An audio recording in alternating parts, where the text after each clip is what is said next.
So today we're talking about this idea of the whole person CEO, which I absolutely love. And it's kind of combining all of those different areas of our lives as CEOs, as business leaders, and how actually we believe, or you believe, and I'm going to pick your brains on this, that compartmentalizing is a mistake, is a failure of leadership. So I'm really excited to get talking about this with you today. Perhaps we could start with your own story. First question would be, has there been a time in your life where you've noticed as a leader that you are compartmentalizing? And how did that feel for you? How was that for you? So most leaders get most of their experience by doing it poorly. I know how not to do many things. And so this compartmentalizing thing, I was a professional at. I got to this point in the company where everything was humming. It was all going well. And in my head, I was doing all the right things, right? The books, the blogs and whatever all the podcasts were telling me to do, I was doing very well. But my heart was like, hey, let's just get to the next rung on the ladder. And by doing that, so let's call it money power stuff, right? I wasn't aligned exactly. If you asked me then what was going on, that's not what, so everything was fine, but really I was just focusing on money power stuff, speed, efficiency, next thing. And one day, you stop for a second and your thoughts have time to slow down. And what ends up happening is I was like, I got just 25 more years of this. Is this what I want to do? Money power stuff, efficiency, speed, go, crush all the things. So what else could you do? And I saw this concept called learn, earn, and return. Your first part of your career is learning, second is earning, and then the third is returning. And so I was like, I'm still in earning years, and yet I would love a returning mindset. And so how do you unpack yourself so that you show up as a whole person and you can do the next 25 years in a way that's healthy, that's fun, and you actually get to experience your life versus just win, whatever that means. But it sounds a little bit like things were going amazing in the business. Like you were moving fast, you were making a ton of money, you were successful from an external perspective. Yeah. But maybe you felt like the other parts of your life were not lining up with that, or maybe there was a bit of a disconnect. Am I reading between the lines correctly there? Yeah, that's a fair way to say that. I think the classic things you would read would call that I was out of balance, right? So everybody says this work-life balance thing, which is a lie, by the way. There is no balancing. If you think about all the plates, and you keep the plates spinning, plates fall off. And so especially when you're running a company, you're an entrepreneur, your life is unbalanced on purpose. It just doesn't work that way because there are seasons where you have to sprint and yet there are seasons of rest. And what happens is people get into this sprinting the marathon, if you will, where every season is sprint and it's always go. The whirlwind is real and it's never going away. And if you're doing it right, work produces more work, right? Like if you work and you become successful, guess what it produces? More. It produces more. And so this concept of harmony, I think, is what we really should look for. So if you think of an orchestra, there is a time where the entire orchestra is playing all at once. And then sometimes just the strings are playing. Right. So you have to put some things aside and just let the strings play. And then they're done. And then the horn section, and then everybody's playing again. And so if you give yourself permission to harmonize your life, then it becomes a lot more authentic and doable so that you can cheat on whatever other part of your life needs to be cheated on, because it's all important and you got to structure it as so. To start something from scratch or to take something over takes all of you. And so what got us here is what we think is going to get us there. And I could keep doing this or something has to change. And the hardest person to lead is ourselves. You lead everywhere. It's hard to see it from afar until either somebody says it to you. Usually it's a spouse like, hey, perhaps we should do something about this, but I'm doing this for you. I mean, I'm working so hard for us. And you're like, really? Are you though? Because us isn't working so well. And sometimes we get so wrapped up in the work, you actually make work worse by not getting out of work. And so when you just grind on work, you actually get worse at work, which is this weird oddity that getting away actually makes you better. Let's talk about the components of CEO's life or business leader's life. So walk me through those. Yeah. So if we're going to just draw concentric circles, right? There's this work circle. I think everybody understands that. And in work, I think you actually have a couple. Work is your internal. Hey, I show up and I lead the organization. And then there's this public persona of you. You know, the one that gets on stage, does business development, and all of those things. Those are actually different people, because you show up different in your weekly meeting than you do in front of clients or customers. Second, obviously, is home. How are you showing up? And that has little bubbles in it, right? Parent, spouse, just you there. Then there's the other public persona, the I'm not at work, but I am out in the world. This is sitting on sidelines at sporting events and going about your day. And then somewhere in all of that, if you mix all those circles up, there's the real you, where the one where if you had to be silent in the room by yourself for 5 minutes, who's there? And this is that essence. The soul would be a good word. This is your soul and the real you. And what makes it so hard is that when you lead in lots of those places, and you're always on. You're always moving. And that's where people get masks and they become hardened and, sharp and all these things. And you think at home we would put that down, but a lot of times that's not the case. And so what we can do is then be like, okay, I'd be this here, gotta be that here. And so this task switching in ourselves is challenging. If you had to explain to me who are you really, they kind of stare at you because they're like, well, which talk track am I talking from and which story am I supposed to tell? And this is where values become real important. So all of our companies have values, right? This is how we come to the world. And what really helps start this decompartmentalization is, do you know why you are here on earth? Do you know your values? When you have personal values, all of a sudden you can make decisions quickly. How you're supposed to show up.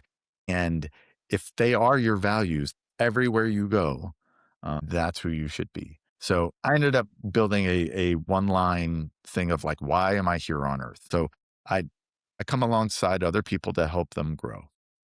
That's why I'm here. And there's no grow on the back end. It could be their business. It could be their life. It could be but for some reason, I just help others grow and do things. And so that helps me everywhere I go. And then I have kind of this waterfall of prioritization that I check myself against, which is God, spouse, kids. Now people are going to start to argue with me. Health, then work, then community. And it seems like there's a lot of things before work, and there should be, because those are the most important things. And again, it's a symphony. Sometimes work comes before, but with that waterfall, if each one of those is full, you can fill in the next bucket. And so when you can identify self, you can then start to go out in the world and start to break down these walls and be you in all the places. Okay, let's talk a little bit about in some of your Acumen rooms and your peer-to-peer communities that you're building. What are some of the conversations that happen about marriage, about money, about faith, these kinds of topics? And before you answer, my guess would be that this type of thing probably comes up more than, how do I fix this operational problem in my business? Or how do I fix my pricing strategy? It's actually probably more about being a person and being a human being. Yeah, it's funny. The pull a lever or twist the knob actually is the easy part of business. It's everything else you're bringing with you. All these people you have, we talk a lot about kind of two things: people, and then, oh my gosh, how do I manage all this? How do I manage all this stuff personally? We have a part of Acumen, which we call a situation briefing. It's the part where everybody throws their trash. You put your worst foot forward, you throw your trash on the table, and you're like, anybody had this experience? What's going on? It's super impactful because you get 10 people who are doing similar things as you, but not the same thing. And they all have wildly different experiences. So you quickly get kind of a popcorn effect. And someone has gone through the exact same thing and has learned either what not to do or what has worked, which is super fun. So a gentleman is like, hey, my home life is really hard right now. I have a kid in my basement that won't launch. He's been there almost a year. My wife and I are going back and forth on I want to kick him, hard, tough love, kick him out. She wants to, grow him. he and I no longer can have that conversation without it erupting. Like it's starting to affect everything, all the things, everything. And so he's just like, who has been through this particular thing, right? And so it involves everything. It involves like the time in his experience. It involves his marriage, and it involves his relationship with his kids, which is like this next thing. And I feel like people always take too long to bring things. It's a year in, and he's at wit's end, and it's like, I don't know what to do. And what's awesome is two people are like, ooh, okay, here's the process of how we helped our kids launch. And then another one had I had that same experience. Let me tell you what worked. And what's funny is we can't take exactly what they did, but it does two things. It helps you feel like, okay, I'm not in this alone. And then two, it gives me some action items to go do and help it. And so that's a small microcosm of all of the challenges. And so when your mind is free, you can go to work and be all in on work. Because when you have a work problem and you come home, same challenge. Sometimes you're at dinner, but you're not there. So sometimes you're at work, but you're not there. Absolutely. And have you got any examples from members who were compartmentalizing prior to joining one of your communities, and maybe they've found a bit more of that integration or that harmony that you talk about? I think a typical story is they show up for competency. So you come to Acumen because you want people to hang out with that have high competence. They are masters at their craft. They're doing the same thing as you. And what you didn't know is you came there for high trust as well. So usually you get one or the other. I get high trust, but not everybody knows what I like is doing the same thing. Or you get high competence, but I'm not sure I trust everybody. I'm not going to tell you all about my life.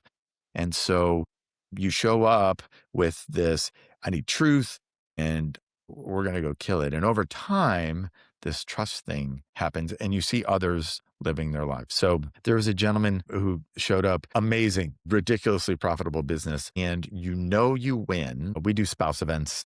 And so we'll have dinners. You win when the spouse comes up and said, hey, there's a before Acumen and an after. And I don't know what goes on in there, but please do more of that. One thing is you have a client for life. When you change home, actually, like, that's not going to go. And so by getting out of yourself and seeing other people like going through the same struggles, but also trying to live their values and their faith and be in harmony, you just got to break through all the pieces. So I would say that's a common thing. And not everybody has the same challenges in all the same places, right? Because some people are, marriage is great, but kid challenges or, it's family over here or whatnot.